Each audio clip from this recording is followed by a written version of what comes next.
And now it's my pleasure to introduce you to Teddy Kemirembe, born and raised in Argentina.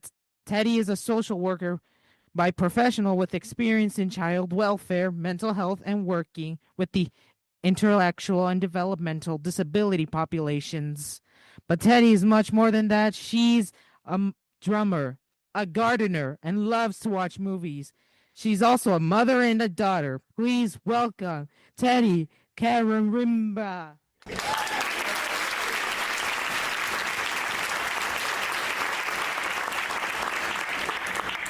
I'm already crying before I speak.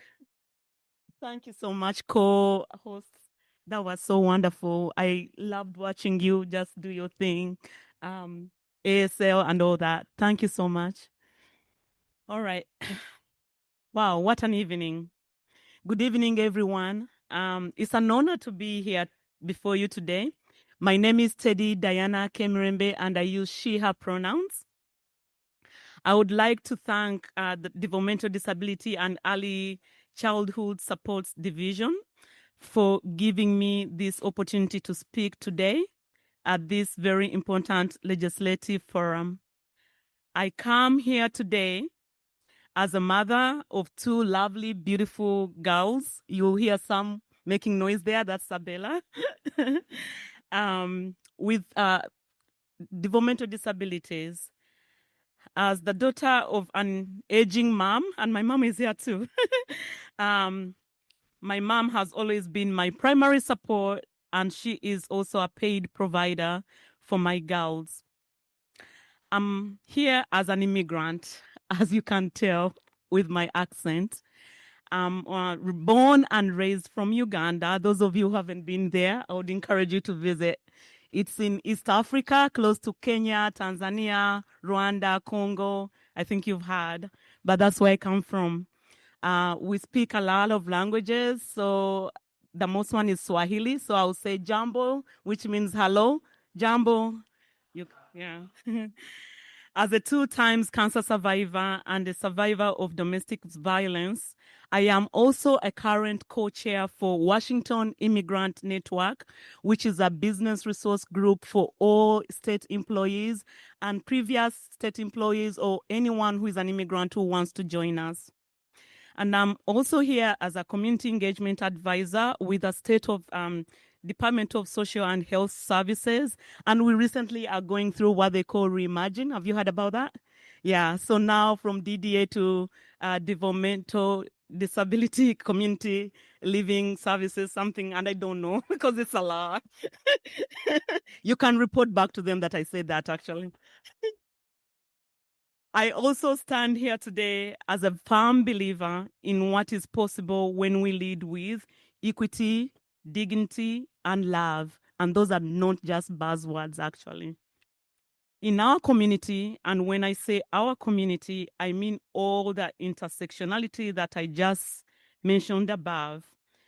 Inclusion isn't a favor, it's a right. And today, we gather to protect that right for every child with developmental disabilities, every sibling navigating invisible burdens, and every caregiver holding it all together. I was hoping they will show my slides. I don't know who was supposed to do that. I had some amazing pictures. So I'll go, that's Sabrine. So I'll start with Sabrine. That's my firstborn. And I had IV to get this baby because I have endometriosis. So let me tell you about Sabrine. Sabrine was born prematurely in New York. How many have been in New York? New York City. She's a New York girl.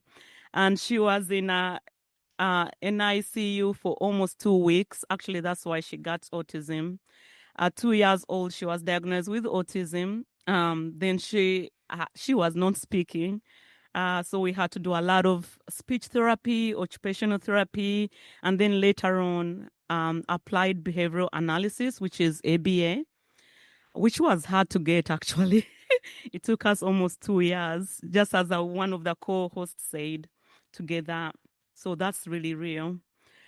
With consistency and calling out of work to take her for services, thank God, at 9 years old, she actually started speaking, asking for ice cream. Though she may struggle to understand because she just imitates things that she watches on YouTube. It takes others long time to understand her.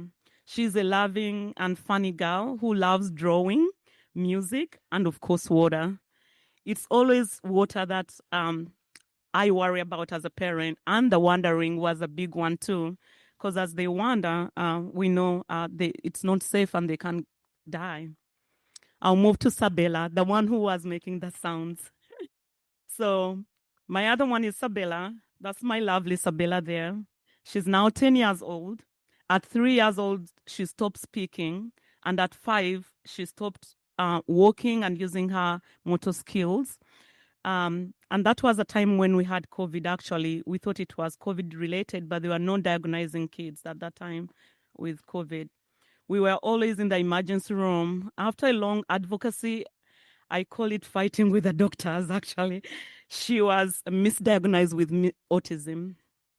As a social worker and as a profession with masters in social work, it was so hard for me to understand why I was going through what I was going through. Most of my experience in child welfare, mental health, and IDD population did not actually matter. With a lot of things going on, that's when they asked for, oh, can she have a genetic testing and EEG, EKG to find out what was really going on. That's when they said she can see a neurologist after all those years. Then they said she may have Rett syndrome. I slept on my laptop reading about Rett syndrome and what that really meant. I had never heard about it. A lot of people, including doctors in Washington, have also not heard about Rett syndrome. You'll be surprised. For over 2 years, we were going to Texas for specialized services. That travel stopped this year. Even though Sabella still needs treatment, I canceled our trip because of fear of traveling due to immigration and customs enforcement, commonly called ICE, the ice that you don't drink, actually. So much is happening around us as immigrants. Though I'm here legally with a green card, I'm still afraid to travel. I know I'm not alone. I have heard from other parents like myself who are even afraid to go to their children's school or even church. Even doing normal things that we do, shopping, we're just afraid. Right now, Sabella is doing better. She is she's one of the first individuals to be on a FDA approved medication for Rett syndrome called Debu. And actually it took me a lot to get it because of insurance and all that. Next slide. As you may know, as I said, my mom and the girls and me, as we navigate these times together, I know that we have support and that we are not alone. For me, I strongly believe it takes a village to raise a child.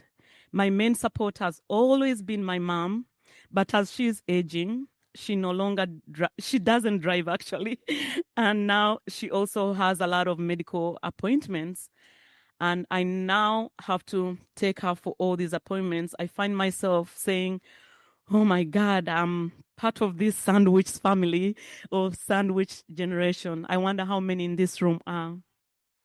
The school also has been my support.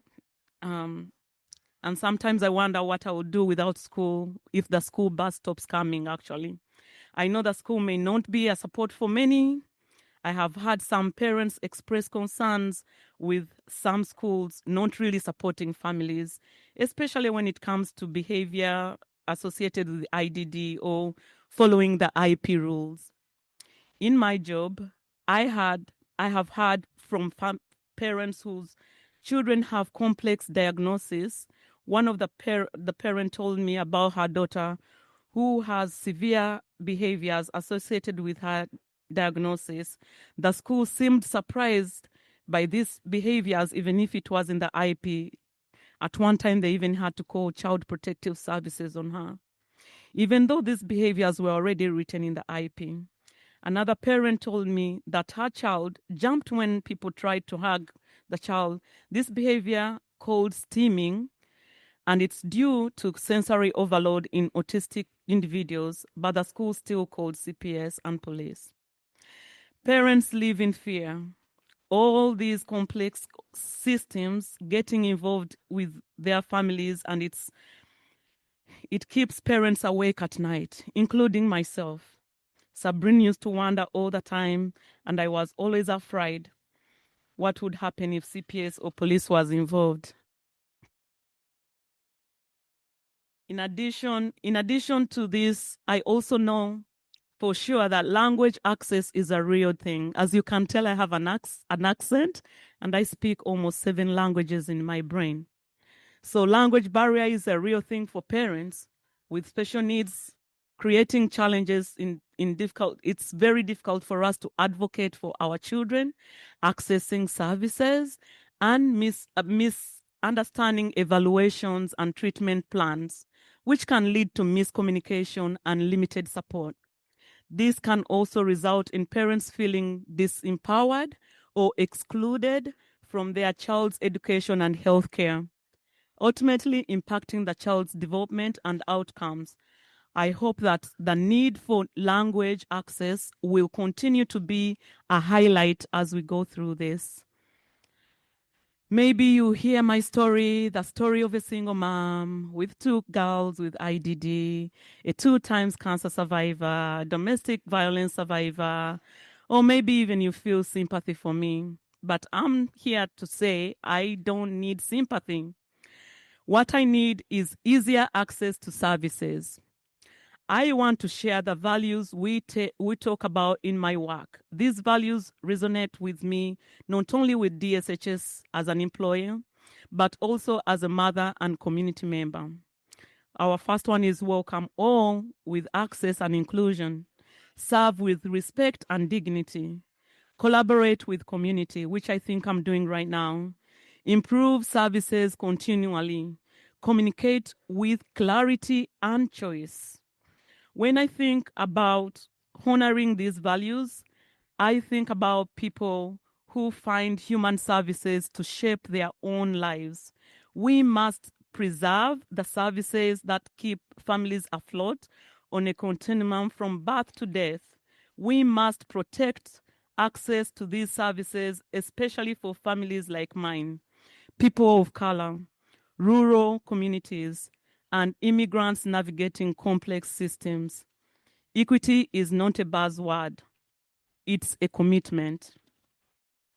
And we must strengthen these services by investing in innovation, culturally responsive care, and tech access as yes. Evidence-based services and practices really do matter. We need to strengthen services for people like my daughter Sabella. I want to end by saying, so today let's do more than talk. Let's legislate with love. That was Sabella. Let's fund with foresight. Let's lead with courage, because when we preserve, protect, and strengthen, we are partnering together to create the lives we all want to live. Thank you for listening, and thank you for being here today.